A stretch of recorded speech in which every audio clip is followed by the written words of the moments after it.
الحمد لله رب العالمين والعاقبة للمتقين والصلاة والسلام على رسوله محمد وعلى آله وصحبه أجمعين. أما بعد، أعوذ بالله من الشيطان الرجيم. بسم الله الرحمن الرحيم. إنا أنزلناه في ليلة القدر وما أدراك ما ليلة القدر. ليلة القدر خير من ألف شهر. تنزل الملائكة والروح فيها بإذن ربهم من كل أمر. سلام هي حتى مطلع الفجر. صدق الله مولانا العظيم وصدق رسوله النبي الكريم ونحن على ذلك لمن الشاهدين والشاكرين والحمد لله رب العالمين. آج ہمارا پہلا لیسن ہے کہ لفظ قرآن کا تعارف کیا ہے. تو اس سلسلے میں کسی بھی اصطلاح کے دو تعارف ہوتے ہیں. ایک اس اصطلاح کا لغوی مفہوم ہوتا ہے اور دوسرا اس اصطلاح کا اصطلاحی مفہوم ہوا کرتا ہے. تو قرآن مجید کی اصطلاح کے بھی دو مفاہیم ہیں، ایک لغوی مفہوم ہے اور ایک اصطلاحی مفہوم ہے. تو سب سے پہلے قرآن مجید کا لغوی مفہوم ہے تو اس کا مادہ یا حروف اصلیہ جو ہیں یہ قرأ سے ماخوذ ہے، اور قرأ کا لفظ جو ہے وہ قرآن میں 118 مرتبہ آیا ہے. قرأ یقرأ اور اس سے مصدر ہوتا ہے قراءتن، اور اسی طرح قرآن بھی اس سے مصدر ہے، اور یہ قرآن میں 69 مرتبہ آیا ہے. قرآن اپنی لغت کے اعتبار سے آرامی زبان کا لفظ ہے، اور یہ معرب یعنی عربی زبان کا لفظ نہیں تھا بلکہ اس کو عربی بنایا گیا ہے. اور اس میں اس کے بہت سے ایسے الفاظ مترادف ہیں جو سامی زبانوں کے اندر بولے جاتے ہیں. سامی زبانیں وہ ہیں جو حضرت نوح علیہ السلام کے بیٹے سام بن نوح سے تعلق رکھتی ہیں. اور دوسرا یہ زبانیں الہامی مذاہب کی زبانیں بھی ہیں، کیونکہ جو لغات سامیہ ہیں یہ سامی مذاہب سے بھی تعلق رکھتی ہیں، اور سامی مذاہب سے مراد الہامی مذاہب ہیں. پھر اس میں ایک بحث اور ہے کہ کیا قرآن محمود ہے یا غیر محمود ہے. محمود وہ ہوتا ہے کہ جس کے عربی میں حرف اصلی کے مقابلے میں حمزہ آ جائے تو وہ لفظ محمود کہلاتا ہے. تو سوال یہ ہے کہ کیا یہ محمود ہے یا غیر محمود ہے. تو محمود کی 3 اقسام ہوتی ہیں. محمود اگر حمزہ فا کلمے کے مقابلے میں آ رہا ہے تو محمود الفا ہوگا. اگر عین کلمے کے مقابلے میں آ رہا ہے حمزہ تو محمود العین ہوگا. اور اگر حمزہ لام کلمے کے مقابلے میں آ رہا ہے تو محمود اللام ہوگا. جیسے قرآن میں حمزہ جو ہے وہ لام کلمے کے مقابلے میں آ رہا ہے تو یہ محموز اللام ہوگا. امام شافعی امام رحمت اللہ تعالی علیہ الفراء اور اشعری کے نزدیک یہ غیر محمود ہے، یعنی یہ محمود اور حمزے والا لفظ نہیں ہے، بلکہ امام شافعی رحمت اللہ تعالی علیہ اسے غیر مشتق بتاتے ہیں. یعنی یہ ایک ایسا لفظ ہے کہ جو کسی چیز سے بنا نہیں ہے، کسی چیز سے اخذ نہیں کیا گیا، بلکہ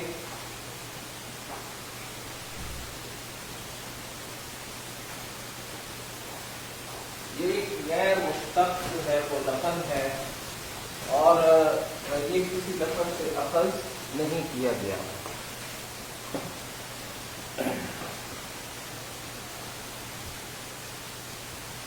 اب اس میں جو دوسری چیز ہے وہ یہ ہے کہ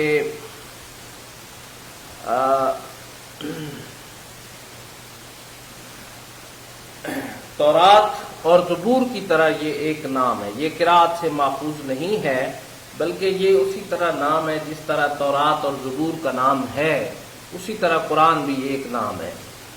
الفراء ایک نحوی ہے جو یہ کہتا ہے کہ یہ قرائن سے ہے، اور قرائن قرن سے ہے. یعنی امام اشعری رحمۃ اللہ، قرائن کی جو واحد ہوتی ہے وہ قرینہ ہوتی ہے، اور قرینہ کسی ساتھی کو کہا جاتا ہے.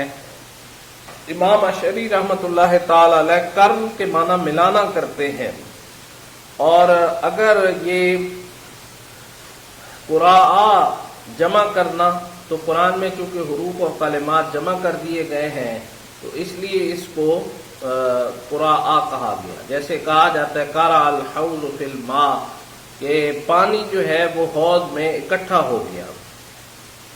ابن قیم وغیرہ نے اس سے یہی مراد لیا ہے کہ اس میں بہت سی چیزوں کو کیا کر دیا گیا، جمع کر دیا گیا ہے۔ اور قاضی سید سلیمان منصور پوری رحمۃ اللہ تعالی علیہ اس کی وضاحت میں لکھتے ہیں کہ اس میں 3 چیزوں کو جمع کیا گیا، علوم کو اور عرفان اور حقائق کو۔ تو قرآن مجید میں علوم بھی ہیں اور معرفت کی باتیں بھی ہیں اور ابدی حقائق بھی موجود ہیں۔ تو قرآن کا جو اصل ہے، اصل کس زبان کا لفظ ہے؟ اصل یہ آرامی زبان کا لفظ ہے، اور معرب ہے یعنی عربی بنایا گیا ہے، اصل یہ عربی نہیں ہے۔ اور پھر قرآن مفعول ہے، ایک یہ بھی اس کی لغوی تعریف کی گئی کہ قرآن مفعول ہے، جس کا معنی ہے پڑھی ہوئی کتاب۔ تو قرآن کا معنی یا تو پڑھی ہوئی کتاب ہے، اور دوسرا اس کا معنی کیا گیا زیادہ پڑھی جانے والی کتاب۔ اور قرآن کا لفظ ایک اور چیز کی طرف اشارہ کرتا ہے، وہ یہ ہے کہ قرآن کو سینے میں محفوظ کر دیا گیا ہے، یعنی پڑھنا ظاہری بات ہے، پڑھنے یا یاد کرنے سے اشارہ اس طرف جاتا ہے کہ اسے سینے میں محفوظ کیا گیا ہے۔ قرآن کے 55 اسماء گرامی ہیں، جو ابو المعالی کنیت ہے، اور شیز لہو اس کا نام لقب ہے، اور عزیزی بن عبد الملک اس کا نام ہے۔ تو اس نے قرآن مجید کے 55 نام بیان کیے ہیں۔ بعد نے قرآن مجید کے 90 تک نام بیان کیے ہیں، لیکن جنہوں نے 90 تک نام بیان کیے ہیں انہوں نے پھر اس کی کچھ صفات کو بھی شامل کر دیا ہے، جیسے ہم مجید کہتے ہیں، کریم کہتے ہیں، تو ان لوگوں کے نزدیک یہ بھی ایک مستقل نام ہے۔ تو بعض کے نزدیک یہ نہیں ہے، لیکن 5 نام جو ہیں وہ زیادہ مشہور ہیں: القرآن، الکتاب، الفرقان، الذکر اور التنزیل۔ لغت کے اعتبار سے یہ اسم علم ہے، یعنی کسی نشان کا نام ہے، علم۔ تو اب اس میں پہلا ہے الکتاب، اور کتاب کہا جاتا ہے لکھی ہوئی چیز کو، کیونکہ اس میں حروف کو جمع کر دیا گیا ہے اور الفاظ کو لکھا گیا ہے، تو اس لیے یہ الکتاب کہلائی۔ تو الکتاب کی جو اصل ہے یہ بھی آرامی زبان کا لفظ ہے، الکتاب بھی اصل میں آرامی زبان کا لفظ ہے، اور یہ جو اس کی کتابت ہے یہ متواتر اور لگاتار اسناد پر انحصار ہوتا ہے کتابت کا۔ تو ظاہری بات ہے کہ اللہ تعالیٰ نے بھی علم کو کتابت سے جو ہے وہ مربوط کیا ہے، الذی علم بالقلم۔ تو کتابت ایک بہت بڑا ذریعہ ہے، اس دور میں بھی ہم تک جو پہلے ہم سے لوگ گزرے ہیں ان کا علم جو ہم تک پہنچ رہا ہے وہ کتابوں کے ذریعے پہنچ رہا ہے۔ تو بہرحال الکتاب جب کہا جائے گا تو اس سے خاص کتاب مراد ہوگی، اور یہ اسم ہوگا، اپنی بناوٹ کے اعتبار سے ال لگ گیا تو اب یہ اسم ہو گیا اور پھر اسم معرفہ ہو گیا۔ جب ہم الکتاب کہیں گے تو اس سے کوئی بھی کتاب مراد ہوگی۔ دوسرا نام جو قرآن کا ہے فرقان، اس کی ایک سورت الفرقان بھی ہے، اور اس کے اندر پہلی آیت میں یہ فرمایا گیا تبارک الذی نزل الفرقان علی عبدہ لیکون للعالمین نذیرا، کہ بڑی بابرکت ہے، بڑی برکتوں والی ہے وہ ذات جس نے اپنے بندے محمد رسول اللہ صلی اللہ علیہ وسلم پر فرقان کو نازل کیا تاکہ اسے تمام جہانوں کا پیغمبر بنا دے، تمام جہانوں کا نذیر، ڈرانے والا، یعنی پیغمبر بنا دے۔ تو آپ صلی اللہ علیہ وسلم اس حوالے سے تمام جہانوں کے پیغمبر ہیں۔ اور پھر اس میں 2 معنی پائے جاتے ہیں، ایک فرق کا معنی پایا جاتا ہے اور ایک فیصلے کا معنی پایا جاتا ہے۔ تو قرآن نے حق اور باطل میں فرق کر دیا، حق اور باطل کو علیحدہ کر دیا، اور یہ معلوم ہو گیا کہ حق کس چیز کا نام ہے اور باطل کس چیز کا نام ہے۔ اور دوسرا یہ کہ اس نے فیصلہ کر دیا، حق کو حق کر دیا اور باطل کو باطل کر دیا۔ تو فرقان میں دونوں معنی پائے جاتے ہیں کہ یہ حق اور باطل میں فرق بھی کرنے والی کتاب ہے، یہ حق اور باطل میں فیصلہ کرنے والی کتاب ہے۔ اب آ جائیں گے کہ یہ کتاب ذکر ہے، اس کا ایک نام الذکر بھی ہے، جس کا معنی یاد یا نصیحت کے ہوتے ہیں، کیونکہ قرآن ہمیں بہت سی چیزوں کی یاد دلاتا ہے، اللہ تعالیٰ کی یاد دلاتا ہے، اپنے مقصد کی یاد دلاتا ہے، موت کی بعد کی زندگی کی یاد دلاتا ہے، آخرت کی یاد دلاتا ہے، تو اس لیے اس کا نام ذکر ہے۔ اور دوسرا یہ نصیحت کے معنی میں آتا ہے، اور نصیحت میں جو چیز پائی جاتی ہے وہ انسان کی خیرخواہی کرنا جو ہے وہ شامل ہوتا ہے۔ تو اس حوالے سے قرآن مجید میں یہ لفظ استعمال ہوا، انا نحن نزلنا الذکر وانا لہ لحافظون، یہ ذکر ہم نے نازل کیا اور ہم اس کی حفاظت کرنے والے ہیں۔